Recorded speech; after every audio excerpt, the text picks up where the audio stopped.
the FIM Endurance World Championship. This is a big deal. Yamaha looks like they stole one. What are your thoughts on the endurance series, the championship? 8 hours for most of the racetrack, but 24 hours for Le Mans on a bike. Headlights. You got flashing things on your body if you crash because it gets dark. That kind of thing. What do you guys thoughts on endurance racing? And should we have more of it? And we have it in the Azra series and the Wera series and stuff like that. I've participated in one of the endurance. A couple of 3 hours, couple of 5 hours. I think it kind of shows you who you are.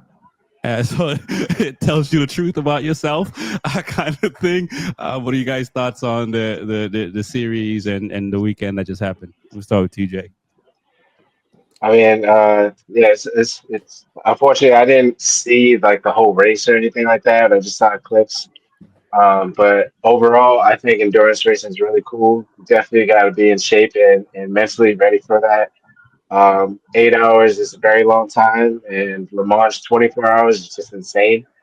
But I think like we were talking earlier, it should be like marketed a little more because they don't really know about it. It seems like it is a series that goes on, and we just caught the last round of it.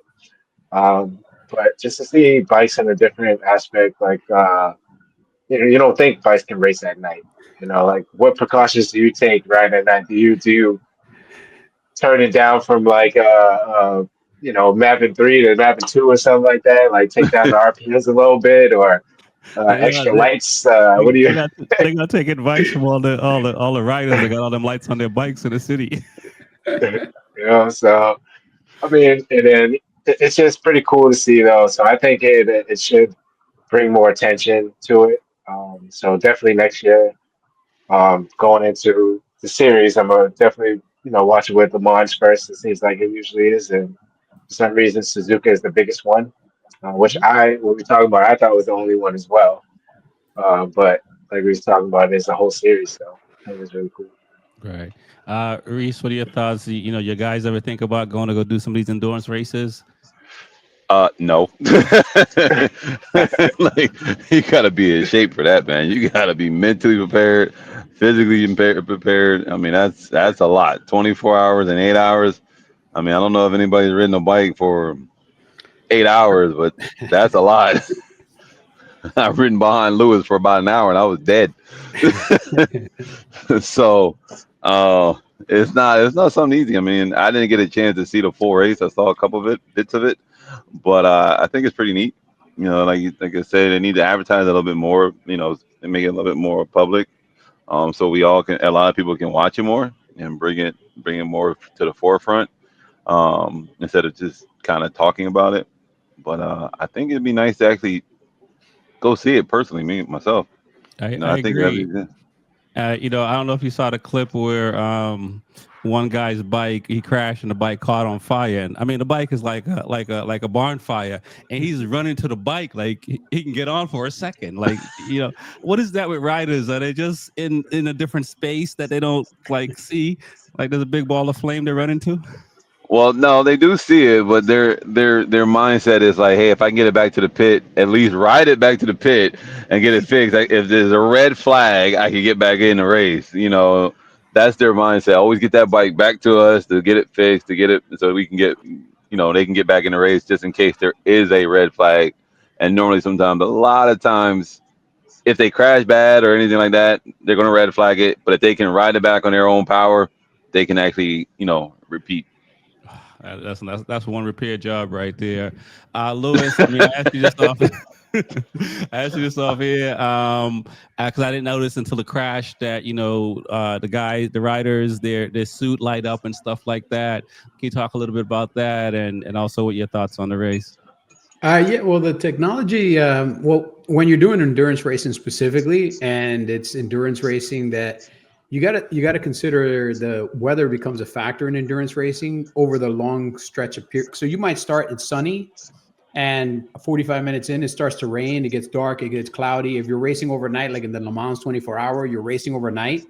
And a lot of these tracks aren't equipped with lights. So the only lights you have are the few lights that are on the track and the lights that are on your bike. So in the event you crash, you want some way to be seen, because if you crash in the middle of the darkness and somebody's coming around the turn behind you at full pop and they didn't see you crash and you're laying on the track, you become a speed bump. So, we used to have a suit that actually had an LED on the back of the hump.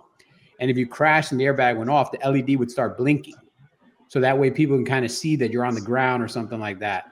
But in these particular races where they're going overnight and they have weather conditions, a lot of them do have little LED pieces that they put on their suits or so forth. So in the event they crash, they do start to blink. Some of them actually stay on the entire race, or they turn them on and they do all the laps with the light on so that they can just be seen. Because you got to think, in an 8-hour endurance race, it's going to show you what you're made of. Like, I like to equate it to kind of what Habib Nurmagomedov from MMA said one time. He says he takes people into deep waters and they find out who they really are. And that's what endurance racing does. Endurance racing takes you into deep waters and you get to find out what you're made of. Are you going to make the 8 hours? Are you going to make this 24 hours? Are you going to be able to rotate with one or two other guys? Because I think some of these teams are usually 3 riders. Right. Sometimes they're 2 riders. But think about it. 2 riders over 24 hours. You're talking about you're going to split 12 hours riding between each other. So you're going to have at least like a 45 to 1 hour stint in between. And you're still going to have some pit stops in between because you got to change tires. You got to refuel. I mean, you really do go into some deep waters and you find out what you're made of, man. Your steel is different. Plus, it also engages the rest of the team, because if you think about it, in a normal race, the team preps your bike, you go, and they sit back and they hope everything they did works, but it's on you. Now with pit stops, the team actually becomes a very important part of just the overall race itself, not just sitting back and see what happens, but now they're actually involved in the race. I've always said I would like to see a couple of more rounds in the US that are kind of like Daytona, where pit stops are required because the length of the race is so long. Right. Even if we just do it maybe at 1 or 2 tracks, I think it would be that extra bit of like enjoyment and entertainment as a spectator sport. Like if we took the Dakota race, for instance, and took it from 22 laps and put it up to 50 laps. That would be dope. Let's see. You trying to make us cost more money, man.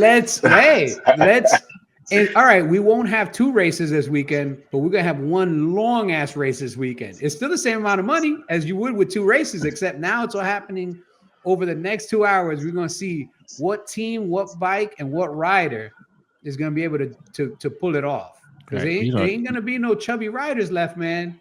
These guys are going to have to get on their bikes and make sure they're in shape. Yeah, you have to get rid of all those quarter-mile mechanics and get these diesel mechanics to survive 8 hours. I mean, that's a completely different bike than a super bike. You add in a pit stop. You add in, a tire change. You do all these things. And now, at least for those 1 or 2 rounds, you got these extra couple elements. It's one of the reasons I love Daytona. I only love Daytona because of the pit stops, because now there's a whole different element that you have to take into account, and it just it's a different level of excitement, man.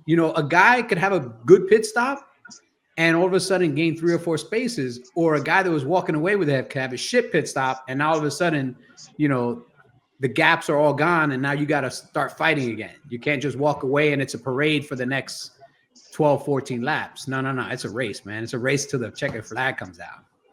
Yeah, no, I listen. I did it once, and I hope to do some more. So I have a sign up list, guys. Let me know if you're going first. I'm busy that weekend. Or third. Yeah, exactly. Yeah. You want to talk that crap? Now you go out there. Hey, I'm not in endurance racing shape. Hey, I got a question though. Why isn't Daytona a part of the Motor America Series? I mean, I know it's like a classic. Oh, okay. Next year it will be.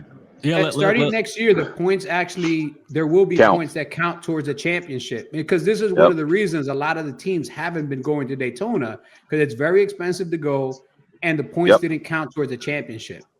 It's very expensive.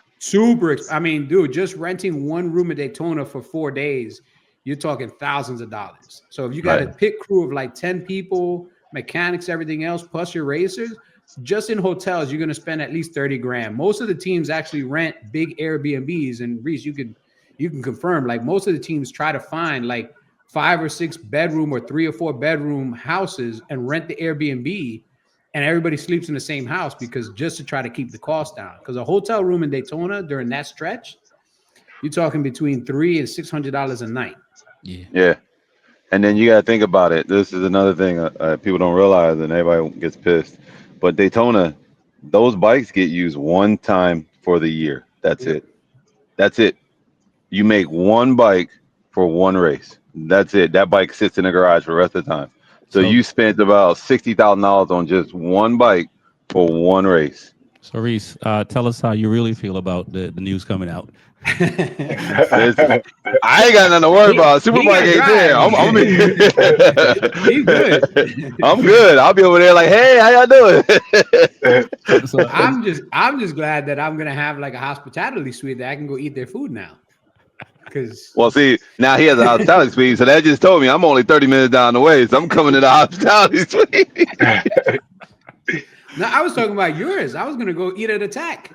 that's what I'm saying. I mean, are you guys not thinking about running the 200 because of that? I mean, or is it just the super sport folks need to worry about that? That's just super sport. It's just like when you're so now that it's part of the points, it's kind of hard for like just us to just jump in and just do one round because it's part of the points. It doesn't count for us, but then it actually counts for the super sport guys. And you got your guys getting ready for the Superbike challenge. They're getting ready for the Superbike series. They're getting ready for coming up. The first round is Barber again or Atlanta. So they're getting ready for we're doing testing and prep and getting ready for that. So it's kind of not pointless for us to go. Right. Now, I say I hear you say it's one bike, but is it really just a whole bike? It's not just the engine, not just the tranny. Is it literally chassis? Everything is just for that. One bike. That's it. You can't use the same bar handles. Nothing. It's got to be a different. Literally, the bike that we ran at Daytona 200 is still sitting in the shop. Wow. It still sits there. Wow. But why though? But why? Because it's just too much to like transfer, or it's just what's required at Daytona. It's just too much. So you got suspension, you got tires. You only can run those tires that Dunlop gives you at Daytona. Yep. And then you have a bigger gas tank. You got a bigger gas tank. You know what I mean? You got that. You got everything. It's just everything. Certain pieces on that bike are set up for like a quick change when we got to do the tire change. It's certain things that's set up on there for that. So once you're done with it, what are we going to use that bike for? Can't you just get a super stock bike like Top Rock? Yeah, sure. I mean, that makes sense. I mean, endurance is set up for endurance, so pretty much. So it's just a lot. There's an interview when I think it was on Instagram that Richie from Ray Hall put out, and he was saying how much it's going to cost them to do, for the Daytona 200. Yeah, I think it was like 60, 80 grand just in one bike. So imagine you got two riders. There's, 160,000 right there you just spent. That's just on the bikes. Now you still got to bring your riders in. You still got to, you may not have to house them. They can house themselves. Or then you still got to bring your crew in. You still got to house, make sure they have a room. You still got to, pay for their flights. You still got to pay for their food, their lunch while they're there. It's what's the next town over? Tell them to sleep in the next town over. I mean, the next town over is just expensive as Daytona. Because remember, it happens during bike week. Yeah, so, yeah, true. Yeah. I was gonna say this too. So I mean, when I know I didn't mean the show to go this route, but we might as well talk about this. Like, when Azra was running the series, you could just show up on a bike and race it. You know what I'm saying? And now you're looking at these numbers. Is it good for Daytona? Are we going to see fewer riders? Because, listen, man, we talk about sunning people and what Top Rock did or talking about Scott Greenwood trying to break people's will. When people hear that, these teams are spending 120 and, dude's looking like I got $8 grand. Like, why am I going to go as one of these riders who's really fast? But, how do you compete with that? I mean, if you want me to answer, I'll answer that. It's just like, okay, so you take the NBA, right? You got the top players. What are they spending on nutrition, training, Mhm. everything else. They're the top guys for a reason, right? You're not running a charity case. You're in the pros. This is what it is. This is what you got to do, right? You're not here to, the pros are here to win, to separate the amateurs or the club riders, right? They're there. It's the same thing what they're doing in the stock 1000 class. People complaining, but you're here to win. You're here to compete. You're in the pro series for a reason. You're not here in the club series. So you want to step up into the pro series. Now this is what you got to compete with. This is the nature of the beast. You're in the pros. They're not in the club series no more. And then you get people that want to complain about it, but then when it goes away, you're like, oh well, it went away. Racing went away. Well, it was just a club race. You can do that anywhere, right? So this is the pros. The Daytona 200 isn't anywhere. It's not anywhere, but it's the pros running it now, right? Everybody got mad when the pros weren't there, so now the pros are here. So it's either, hey, you got to step up, or hey, here's the bench right here for you. Watch, take a seat and watch. And to hear Deion Sanders tell it, you can't learn anything from the bench. Yeah.